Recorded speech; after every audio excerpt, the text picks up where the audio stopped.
नमस्कार दोस्तों, जय श्री कृष्ण। राधे राधे। एक बार फिर से आपका स्वागत है प्रिय भक्तों।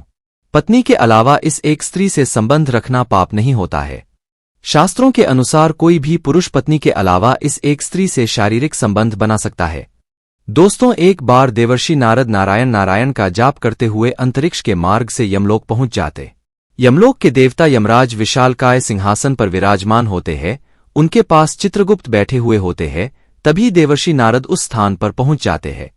देवर्षि नारद को आता देख यमराज उनका स्वागत करते हैं और उन्हें प्रणाम करते हुए कहने लगते हैं, हे देवर्षि, आपके आगमन से यमपुरी धन्य हुई है। देवर्षि नारद कहते हैं, हे मृत्यु और न्याय के देवता यमराज, आपको प्रणाम है। फिर यमराज कहते हैं, हे देवर्षि, आज बड़े युगों के बाद आप यमपुरी पधारे हैं। अवश्य ही कोई महत्वपूर्ण कारण होगा।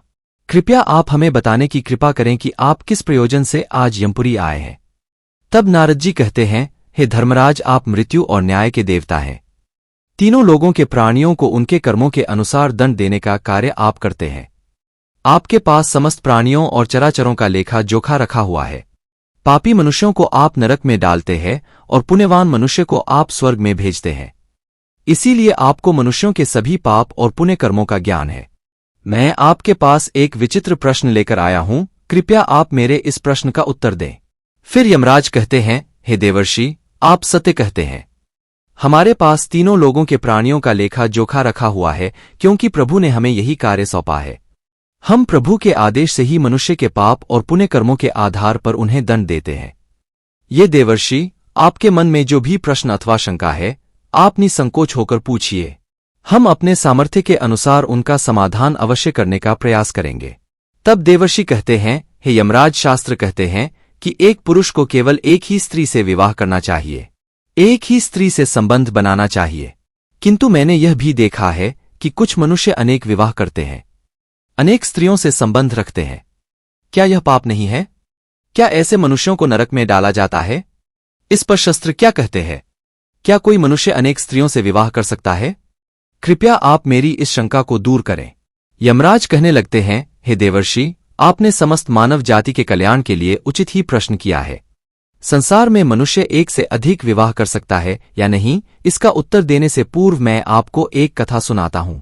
इस महान कथा में आपको सभी प्रश्नों के उत्तर मिल जाएंगे। इसीलिए आप इस कथा को ध्यान से जरूर सुने। जो भी इस कथा को ध्यान से सुनता है, मैं उसके 32 अपराध माफ करता हूं। फिर नारद जी कहते हैं, हे धर्मराज, आप उस कथा को अवश्य कहिए, मैं उसे ध्यान से पूरा सुनूंगा। तब यमराज नारद जी को वह महान कथा सुनाते हैं। प्राचीन काल की बात है। मध्य देश में एक अत्यंत शोभायमान नगरी थी। उस नगरी के एक अत्यंत गुणवान, बलवान और रूपवान राजा थे, जिनका नाम था धर्मपाल महाराज। धर्मपाल एक न्यायप्रिय राजा थे। उनकी प्रजा उनके न्याय से अत्यंत संतुष्ट रहा करती थी। राजा भी अपनी प्रजा का अच्छी तरह से देखभाल करते हैं। प्रजा का सभी जरूरतों का अच्छी तरह से ध्यान रखते थे। महाराज की सुकन्या नाम की पत्नी थीं, जो अत्यंत सुंदर, गुणवान, चरित्रवान और पतिव्रता नारी थी। महाराज धर्मपाल और रानी सुकन्या बहुत ही दयालु स्वभाव के थे। वे हर प्रकार के यज्ञ, दान, धर्मथा अनुष्ठान किया करते थे। उनके साम्राज्य में सब कुछ था, किंतु केवल एक कारण से महाराज, महारानी और प्रजा दुखी रहते थे। महाराज को कोई संतान नहीं थी, जिससे महाराज दुखी और चिंता में रहते थे। प्रजा को भी महाराज की ऐसी दशा देखी नहीं जा रही थी। कितने ही प्रयास करने पर भी महाराज को कोई संतान नहीं हो रही थी। महाराज ने अनेक वैद्य बुलाए, अनेक पुत्र प्राप्ति के उपाय किए, दान धर्म किया, व्रत किए, किंतु उन्हें किसी भी उपाय से संतुष्टि नहीं मिली। फिर एक दिन प्रजाजन महाराज के पास आते हैं और कहते हैं, हे महाराज, आप पुत्र प्राप्ति के लिए दूसरा विवाह करें। किंतु महाराज अपनी प्रजा की बात से सहमत नहीं होते हैं। महाराज रानी सुकन्या से बहुत प्रेम करते थे, इसीलिए वे अपनी पत्नी का दिल नहीं दुखाना चाहते थे, तथा महाराज शास्त्रों का भी ज्ञान रखते थे कि एक पुरुष को केवल एक ही स्त्री के प्रति एकनिष्ठ रहना चाहिए। एक पत्नी के होते हुए कभी दूसरी स्त्री के पास नहीं जाना चाहिए। जिस प्रकार से एक मादा पशु के साथ दो नर पशु नहीं रह सकते, ठीक उसी प्रकार से एक पुरुष के साथ दो स्त्रियों कभी सुखी नहीं रह सकती। जो पुरुष एक पत्नी होते हुए भी दूसरी स्त्री से संबंध रखता है, वह घोर पाप करता है और नरक में ही गिरता है। इसी कारण से महाराज दूसरा विवाह नहीं करना चाहते थे। फिर प्रजाजन महारानी के पास जाकर उनसे आग्रह करते हैं कि वे महाराज को दूसरा विवाह करने के लिए मनाएं।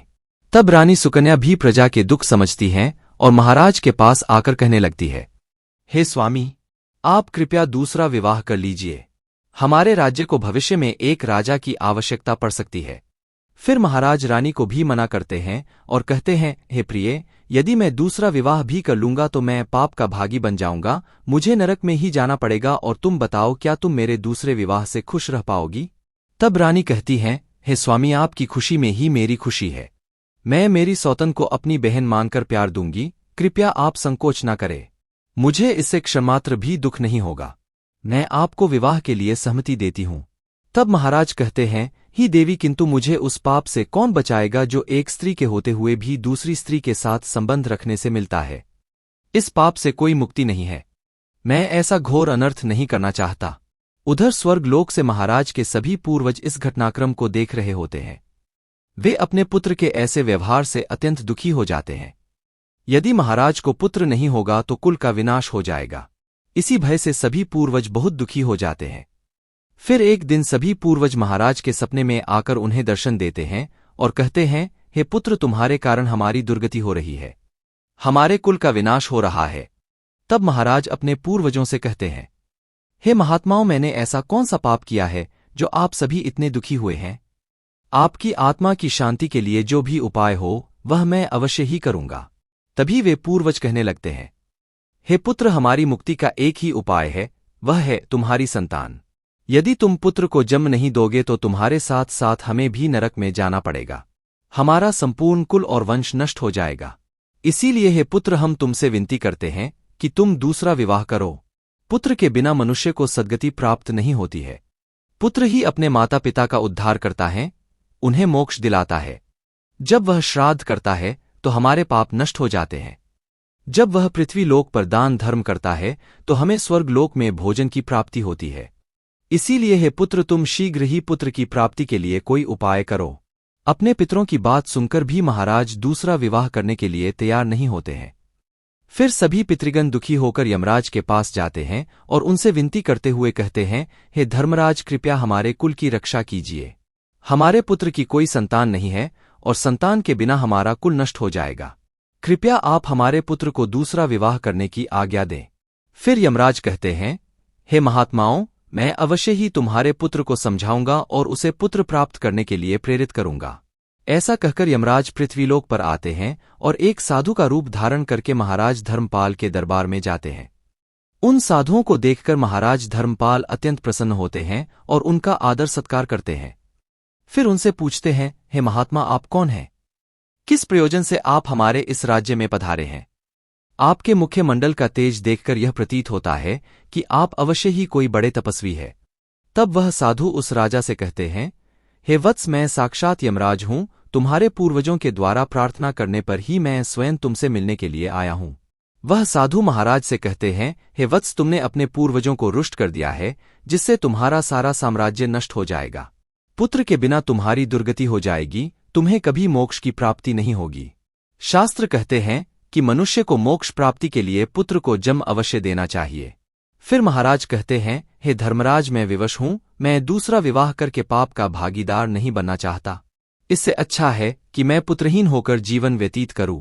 यमराज कहते हैं, हे वत्स, तुम्हारे न्यायप्रिय आचरण से और अपनी पत्नी के प्रति एकनिष्ठता को देखकर मैं अत्यंत प्रसन्न हूं।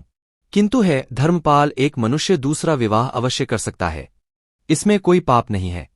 यदि किसी पुरुष की पत्नी उसके दूसरे विवाह के लिए सहमति देती है तो वह पुरुष दूसरा विवाह निश्चित ही कर सकता है, इसमें कोई पाप नहीं है।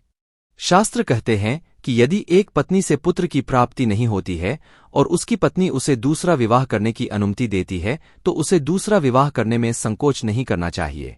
साक्षात धर्मराज के द्वारा ऐसे वचन सुनकर महाराज अति प्रसन्न हो जाते हैं और यमराज को धन्यवाद देते हैं। फिर यमराज उस स्थान से अंतर्ध्यान हो जाते हैं। महाराज धर्मपाल अपनी पत्नी सुकन्या के पास जाते हैं और उससे दूसरा विवाह करने की अनुमति मांगते हैं, तो महारानी सुकन्या उन्हें दूसरा विवाह करने की अनुमति दे देती है। तब महाराज दूसरी स्त्री से विवाह कर लेते हैं, जिससे उन्हें सुंदर पुत्र रत्न की प्राप्ति होती है और उधर स्वर्गलोक में सभी पूर्वज भी आनंदित हो जाते हैं और यमराज का बार बार धन्यवाद करते हैं। तो दोस्तों, इस प्रकार से धर्मराज ने नारद जी को स्त्री और पुरुष के विवाह और आचरण संबंधी महत्वपूर्ण ज्ञान दिया है। आपको यह कथा कैसी लगी कमेंट करके जरूर बताएं। जानकारी अच्छी लगी तो वीडियो को लाइक करें, साथ ही चैनल को सब्सक्राइब करें और कमेंट में जय श्री कृष्ण अवश्य लिखें। आप सभी का धन्यवाद।